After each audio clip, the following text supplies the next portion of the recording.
On Thursday, the 26th of March, you're tuned in to our mid-morning newscast here on Arirang TV. Thanks ever so much for joining us. I'm Mark Broom.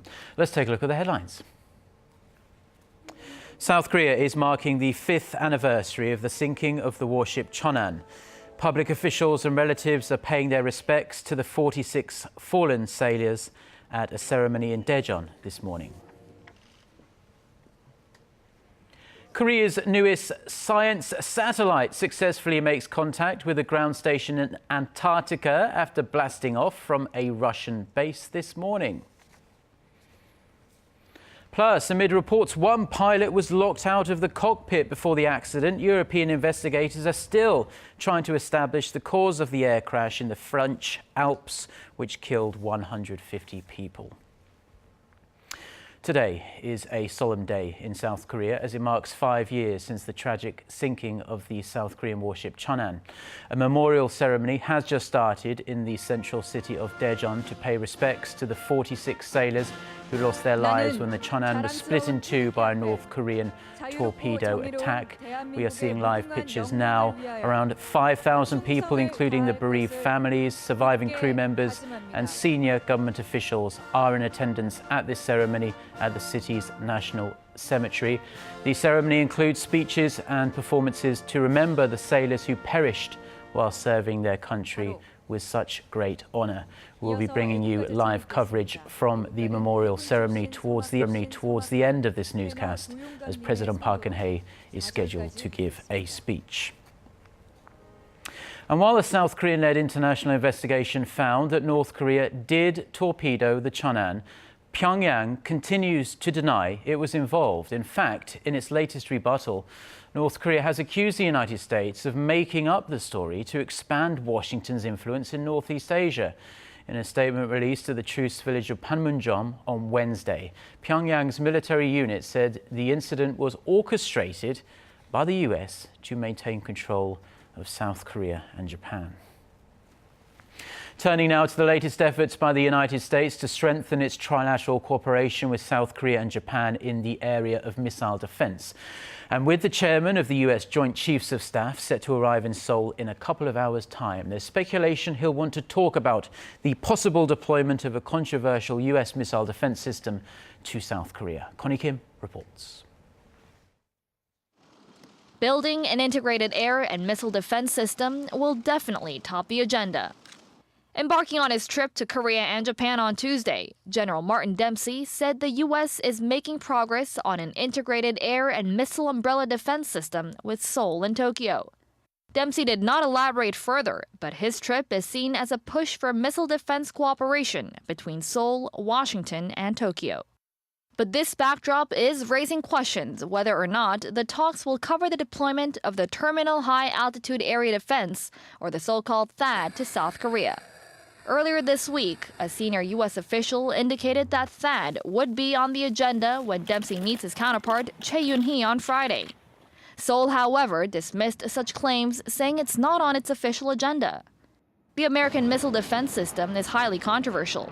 Washington says a deployment of THAAD on Korean soil is crucial for regional peace, while other nations, namely China and Russia, strongly opposes against the idea, saying it threatens their national security. Other topics up for discussion are the transfer of wartime operational control from Washington to Seoul, response options against North Korea's provocations, and Seoul-Washington joint military exercises. The talks are expected to continue when U.S. Secretary of State Ashton Carter visits Seoul next month for the first time since taking office. Connie Kim, Arirang News. Now, so far, so good for Korea's latest science satellite, which was launched into orbit this morning from a base in Russia. The Korea Aerospace Research Institute, which developed the Korea Multipurpose Satellite 3A, or as it's otherwise known, Arirang 3A satellite, successfully made contact with a satellite station in Antarctica at 7:40 a.m. Korea time. That's about 32 minutes after the launch. Officials say the Arirang 3A is expected to make its first contact with Korea's own ground station at a little after 1 p.m. Korea time. So that's in around 3 hours from now. The 1,100-ton satellite has powerful optical lenses that can provide clear images of any object larger than 50 centimeters in diameter on the Earth's surface. Its infrared sensor also enables it to monitor any volcanic movements or forest fires. Korea's gross national income per capita rose to over $28,000 last year, boosting expectations for the economy to reach the $30,000 mark in 2015. But analysts say it won't be an easy task. Hwang Jie explains why. Despite Korea's sluggish pace of recovery, the gross national income per capita last year jumped around 7.5% to more than $28,000. The Bank of Korea says the rise is largely a result of the strong Korean won, which rose by nearly 4% against the greenback last year rather than an actual increase in the country's purchasing power. And that is why many express skepticism that the gross national income will top the 30,000 mark this year. With the U.S. Federal Reserve widely expected to raise its key rate in the coming months, the Korean won is likely to weaken against the dollar that will eventually shrink the gross national income.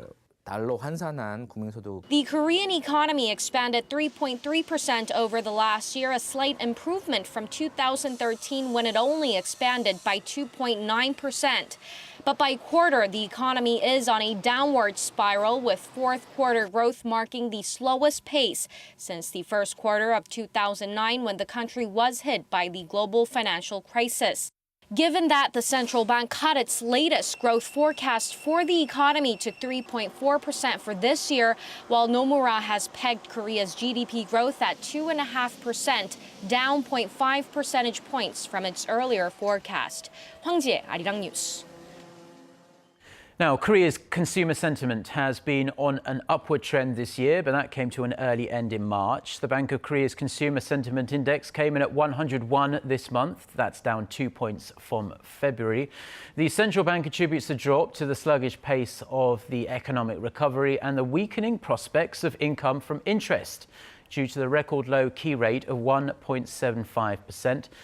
Still, a reading above 100 does mean optimists outnumber pessimists. The monthly figure has been going up and down recently, but went up by 1 point in January and by the same in February.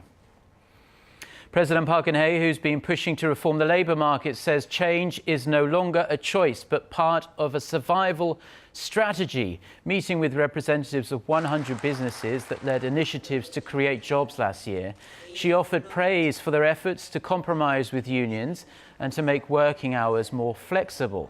President Park stressed that job creation is now the country's top priority, adding that a favourable environment for employment will help Korea make a leap forward. And with businesses hiring more working students, the president also vowed to invest in the service sector, where many young people, including a great many students, seek employment. But it seems the job anxiety these days has permeated to the art scene in a big way. President Park marked this month's Culture Day, watching a young artist's performance that dealt with concerns about their future career paths and jobs. With support from the President's Youth Committee, young performers led the programme, which included a fusion jazz band and work showcased by a local theatre group and dance troupes. President Park listened and talked to the young performers and audience about their concerns and vowed to support programmes to help them stay creative in their fields and to find more opportunities in Korea and abroad. The Korean government has laid out its vision of how it plans to transform the nation over the next 5 years into a creative economy and a global ICT leader. More than $8 billion has been earmarked to foster creative talents, support startups and add an extra sparkle to Koreans' favourite TV shows. Our Song Ji-sun reports.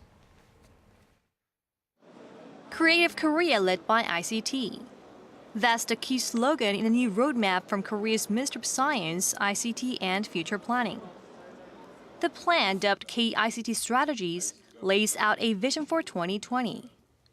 The government will inject $8.2 billion over the next 5 years, looking for a market expansion of 8% compared to the current 6% growth. Government officials hope exports will top $210 billion in 2020, up from the current $174 billion.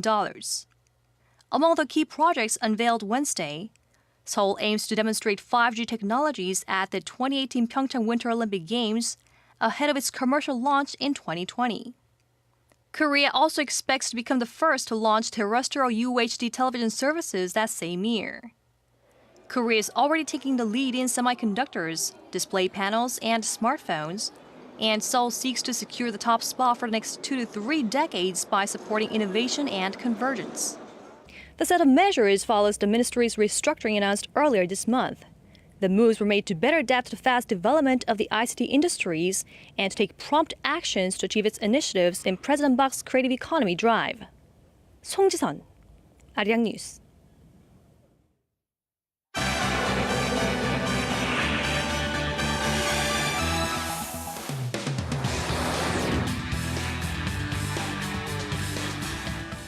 Now, in just a few hours' time, search teams will begin their second full day of surveying the remote crash site of the Germanwings Flight 9525, and an alarming claim has been made by one investigator. We'll get more on this and other global headlines with Eunice Kim, standing by as always for us at the News Centre. So, Eunice, this claim is being reported by the New York Times, and it's saying that one of the two pilots was locked out of the cockpit before Tuesday's devastating crash. That's right, Mark. The Times is citing one unnamed senior military official, which it says is involved in this investigation. And the source says the sound in the retrieved cockpit voice recorder captured one pilot first lightly knocking, then hitting the door more strongly, and finally he's heard trying to smash the door down. This, of course, raises a plethora of possibilities, and the investigation is still very much in the early stages. Now, earlier, France's Aviation Investigative Agency director had said it was too early to draw any conclusions at this point. He also refused to confirm remarks by French President François Hollande that the empty case for the plane's second black box had been found. He did, however, say the plane was flying until the end after drastically but consistently falling from its cruising altitude of 11 kilometers. And on the other end of this tragedy are the families who are left with so few answers as to what happened to their loved ones. The 150 people on board are now presumably dead. Now, the airline Germanwings has said they have begun supporting them. Right, and at least 14 of them, the relatives, are on their way to the crash site and are due to arrive when day breaks in France in a handful of hours. They will be joining grieving relatives who are already in the French Alps at the search headquarters there, where a counseling unit has been set up. Authorities have also promised to take them as close to the crash site as possible. Now, on Wednesday, President François Hollande did host German Chancellor Angela Merkel and Spain's Prime Minister Mariano Rajoy at the search headquarters, where the three had paid their respects. And Eunice, on to the turmoil boiling in Yemen and new developments there too. Saudi Arabia has launched an air campaign against the country, which is teetering on the brink of civil war.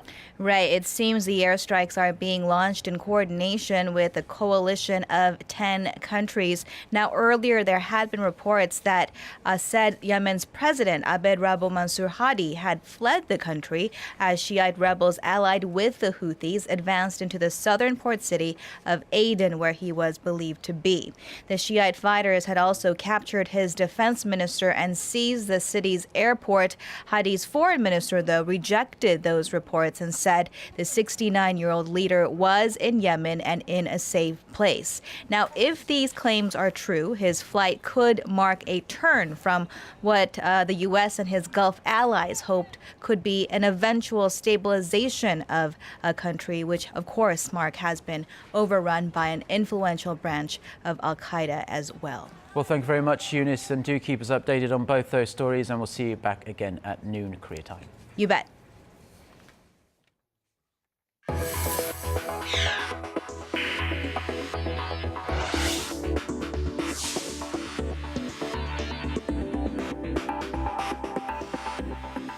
Now, in other news, Samsung Electronics is cozying up with Microsoft. They've forged a deal to pre-install Microsoft services on Samsung's Android-based mobile devices. Our Ji Myung-gil tells us more. U.S. software king Microsoft and Korea's tech giant Samsung, once competitors, have now made a deal to cooperate with each other. Samsung's upcoming Galaxy S6 series will come preloaded with Microsoft-built applications, ranging from flagship software like Microsoft Word to the note-taking application OneNote. The change will give Android users a broader selection of choices. So what's behind this deal? Currently, Google controls the Android operating system, and Microsoft will now be able to get a foot in the door with Samsung's deal. Industry watchers say Microsoft has more to gain from Samsung's deal, as its apps have been sidelined by Google and Apple products. Samsung decided to collaborate with Microsoft because the success of its new lineup of S6 smartphones is crucial to the company's future. Samsung fears that without the deal, it could replicate lackluster sales of the Galaxy S5, which was outstripped by the iPhone. Market analysts added that the uneasy partnership highlights intense competition in the global smartphone market, and Samsung may continue to broaden its strategic alliances. The move comes after the two pioneering companies settled a lawsuit over Android patent licensing last month, and analysts see it as a prelude to more deals in the future. Cheonan, Arirang News. Now, in a new medical breakthrough, your doctor may soon be able to get information about your skin whenever and wherever you are. A Korean-American scientist has created high-tech artificial skin that can read the conditions of your actual skin and then wirelessly send this data to doctors. Our Park Se-young reports. You can clench your fist and it stretches with you. You can pull and twist it, it won't rip. Plus, this artificial skin can also monitor your health. It was developed by Korean-American researcher Chang Kyung-in, who worked with a team from the University of Illinois at Urbana-Champaign. What makes Chang's artificial skin stand out is that it mimics the structure of collagen, which is what gives it the strength and elasticity of real skin. The new composition is an ideal platform for silicone-based electronic systems that sense the activity of the human body. Patients will be able to send their health information to their doctors by simply sticking the artificial skin onto their real skin, just like a Band-Aid. And because the electric sensor was designed to match the properties of human skin, users can apply it and remove it multiple times without damaging the device or the skin. The structure of collagen is like a knotted thread. It can easily extend in the beginning, as if the threads are unraveling. When collagen reaches full extension, it no longer stretches and maintains its shape, just like untangled thread. Chang says the study, which was published last week in the scientific journal Nature, doesn't just provide an advanced method of health monitoring, it also creates new opportunities for tissue engineering and biomedical devices. Park Se-young, Arirang News. This year marks the 70th anniversary of Korea's liberation from Japanese colonial rule. To remember the efforts made to win back the country's sovereignty, a traditional song close to the hearts of Koreans has been reenacted. Our cultural correspondent Kim Ji-yeon reports.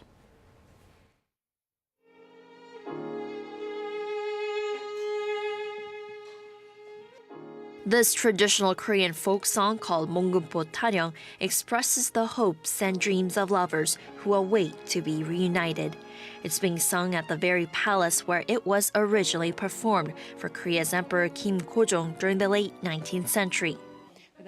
We decided to play Monggumpo Taryong because it's one of the most representative traditional folk songs beloved by Koreans. It's an honor to be able to play this song in this palace. I feel a sense of pride and I'm touched to be in a place that symbolizes modern Korean history. The Deoksugung Seokjojeon Palace stands out from other historical structures in Korea. Kim Kojong commissioned British engineer John Harding to build his empire's first Western-style building with elements of neoclassical architecture in mind.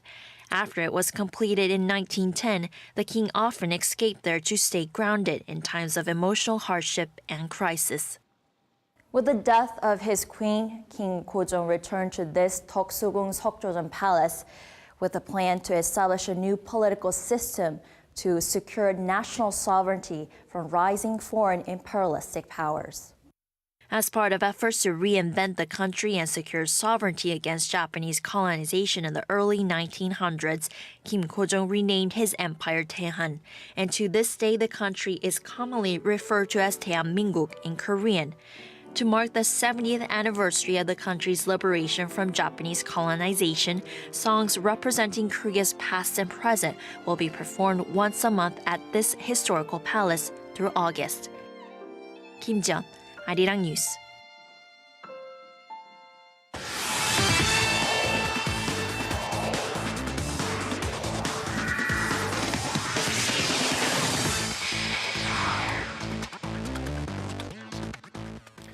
And a good Thursday morning to you all as we kick things off with the latest on Park Tae-hwan's suspension, where after his return to Korea, a press conference was held by the chief of Korean Swimming Federation on Wednesday. Now, Lee Ki-heung, the head of the Korean Swimming Federation, stated that the Marine boy Park Tae-hwan must apologize to everyone for his actions before the Korean Olympic Committee goes forward with discussing a possible 3-year ban. Now, Lee, who's also the vice president of the KOC, added that the committee will look into whether or not he should be punished twice. Lee Ki-heung traveled to Lausanne, Switzerland with Park Tae-hwan as the former Olympic champion was handed an 18-month suspension by FINA. Meanwhile, with the Changwon LG Sakers and the Ulsan Mobis Phoebus set for a decisive Game 5 of the KBO playoffs later tonight, the Wonjudong Promi look to avoid a Game 5 of their own as they went into Game 4 against Incheon ET-Land Elephants up 2-1 on Wednesday night. But ET-Land using their momentum from their home crowd as they take an 18-12 lead after the first quarter before going into halftime with a 37-24 lead thanks to their defense. And with Captain Ricardo Powell leading the way with 20 points and 10 rebounds, ET-Land never looks back in this game as they take Game 4 79-58 as this series also goes to a decisive Game 5. Now, it seems like each week the question, can another Korean win another LPGA Tour title, seems to come up. Man, this week's no different. Now, with the 2015 LPGA Kia Classic teeing off on Thursday, the Koreans seek yet another trophy as they have won 5 of the 6 LPGA Tour events this season. And one of the names seeking the top prize is super rookie Chang Han-ah, who has finished in top 20 in all of her competitions so far, but has yet to win one. But historically, the odds are against the Koreans in this tournament, with the last Korean victory being Seo Hee-kyung back in 2010. Now, Kang Jung-ho of the Pittsburgh Pirates was once being called one of the hottest rookies in spring. Well, that lasted for about a week as his recent struggles at the plate has him down in the minor league camp already.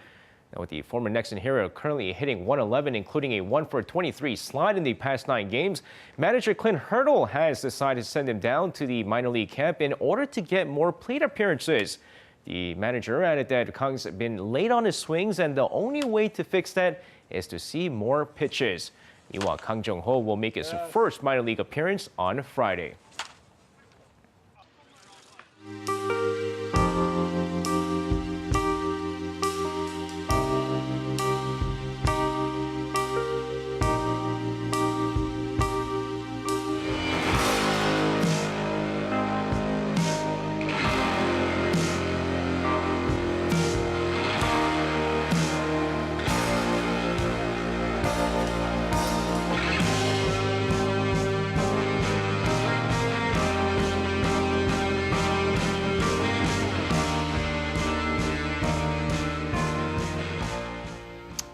Now, today is a very solemn day, like we mentioned, in Korea, because it marks 5 years since the sinking of the Cheonan warship. Normally, we'd be wrapping up the newscast around now, but we are going to be with you for an extra 10 minutes or so to show you President Park Geun-hye's speech at the Daejeon National Cemetery to mark this anniversary of the sinking of the South Korean warship Cheonan. Now, while we wait for the president's turn to speak, let's give you some background to what happened. On the night of March 26, 2010, at roughly 9:20 p.m., the Cheonan exploded, split in two, and sank into the darkness of Korea's West Sea. Of the 104 crew on the ship, 46 died. A joint probe by South Korean and international experts deemed North Korea responsible for the sinking, saying a North Korean submarine torpedoed the ship. Those findings are something Pyongyang denies to this day. Now, relatives of the fallen sailors have already been saying a few words, as have a handful of public and military officials, to honour the 46 men who died while doing their duty for their country. Now, many expect the president is going to talk about and urge North Korea to stop its provocations, such as its sinking of the Cheonan 5 years ago, and become a more responsible member of the international community. President Park's speech is about to start, so let's start looking at some live pictures from the Daejeon National Cemetery.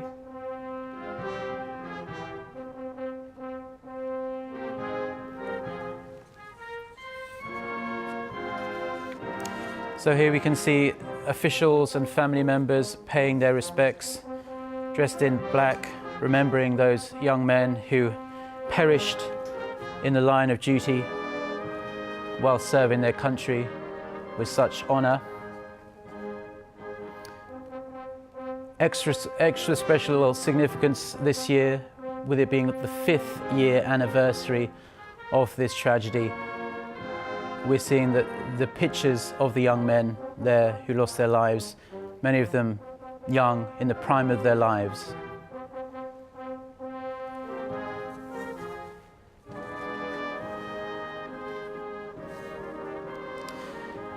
So President Park Geun-hye is going to come and speak in just a few minutes' time. We'll hear what she has to say.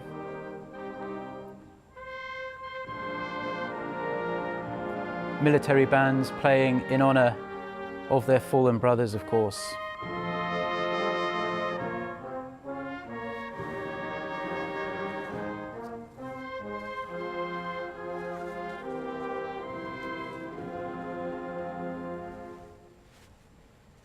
이어서 대통령께서 추모사를 하시겠습니다.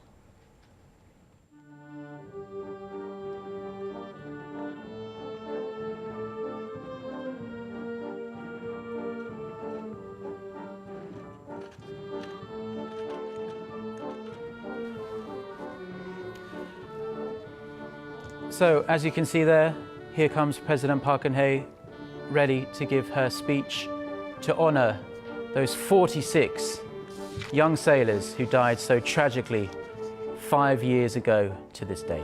Let's hear what she has to say.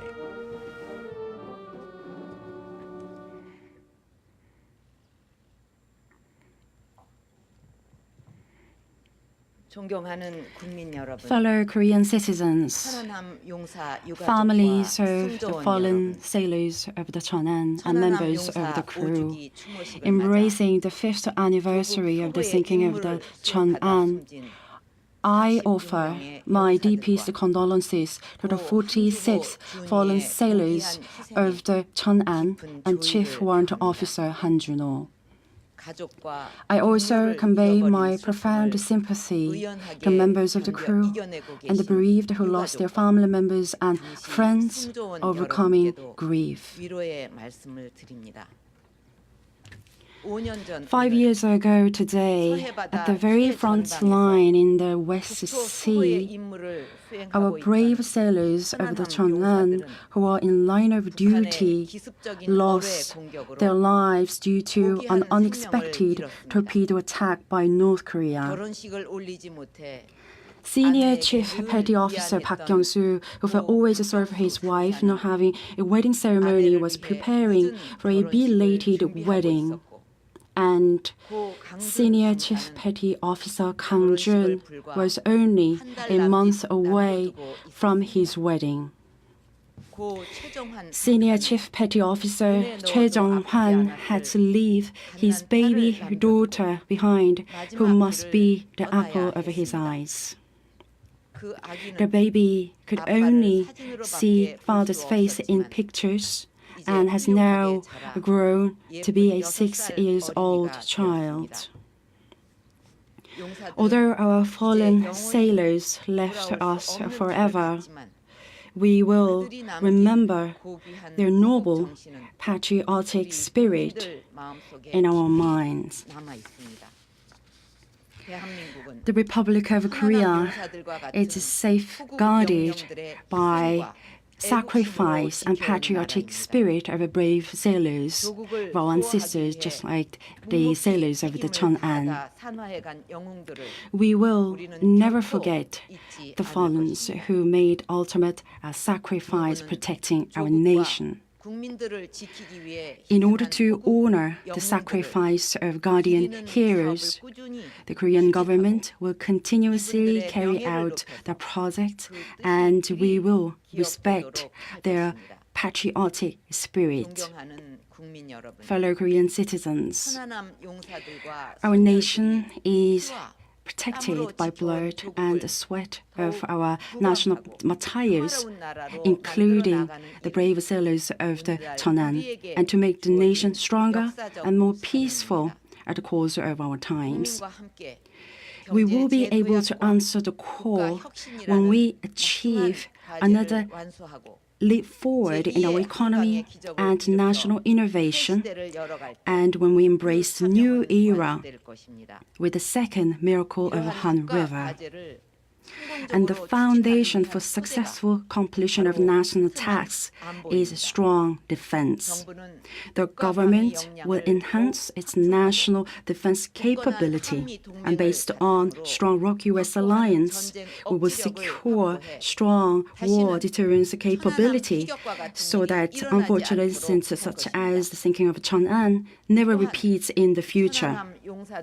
And it is a shame that the corruption case took place in our defense business sector, such as the salvage warship Dongyang case. We will eradicate such corruptions so that such wrongdoing never finds its ground in Korea. But at the same time, we have to remember that there are elite units in our military forces with tens of thousands of soldiers armed with righteousness and patriotic spirit, and I send my undying trust to them. In the future, our military forces need to prevent any possibility of provocations by our enemies in advance and need to prepare watertight preparedness to win enemies upon unexpected provocations. And I'm sure soldiers at present today will be at the very front line. Respecting the noble cause of our ancestors and expecting a brighter future for our descendants, when we come together in defending our nation, we will overcome any difficulty which might come to us. Fellow citizens, this year marks the 70th anniversary of the national independence, but at the same time, as a nation which was divided into two Koreas. Achieving peaceful reunification with North Korea will be what national martyrs would want, and that will be the only way to honor sacrifice of the fallen sailors of the Cheonan. Independent fighter An Jung-geun, who died for our nation 105 years ago, left us with a message that it's difficult to achieve a grand goal unless we think big. Although reunification might come to us immediately, we need to prepare ourselves stage by stage, believing that the day of reunification will come to us. And the Korean government is laying foundation for peaceful reunification. And I urge North Korea to cease meaningless provocations and also to give up on the idea that nuclear weapons can protect its regime. When North Korea moves away from isolation and opts for a path to a change, we will be able to embrace a peaceful era on the Korean peninsula. Fellow Korean citizens, 5 years have been passed since the incident of the Cheonan, and it is time for us to move toward the future with hope, overcoming sufferings and pains of the past. Maintaining strong defense posture, we have to achieve economically forward national innovation and also the work for reunification with North Korea. And that will be the only way to honor patriotic spirit of national martyrs, including the sailors of the Cheonan. Once again, I offer my deepest condolences to the 46 fallen sailors of the Cheonan and Chief Warrant Officer Han Jun-ho. The cause of their sacrifice and patriotic spirit will be remembered forever. Thank you. There we were, just watching President Park Geun-hye give a speech on the 5th anniversary of the sinking of the Cheonan warship by North Korea. In a moving speech, she expressed profound sympathy for the families of those on board the Cheonan who lost their lives.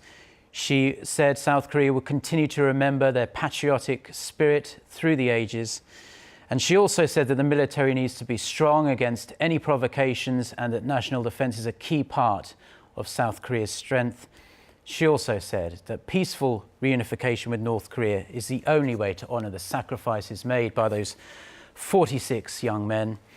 And she urged North Korea to stop its provocations and end its nuclear ambitions. We'll have many more details on the ceremony and the various events happening around the country to mark the anniversary throughout the day today on Arirang TV.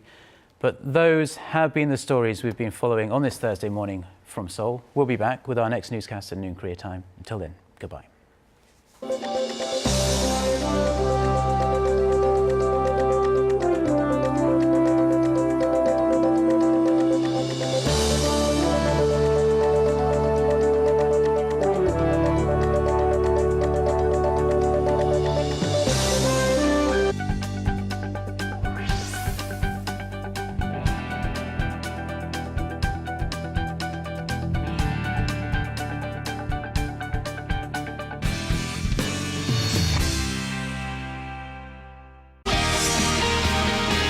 Asia's fastest changing and most dynamic city.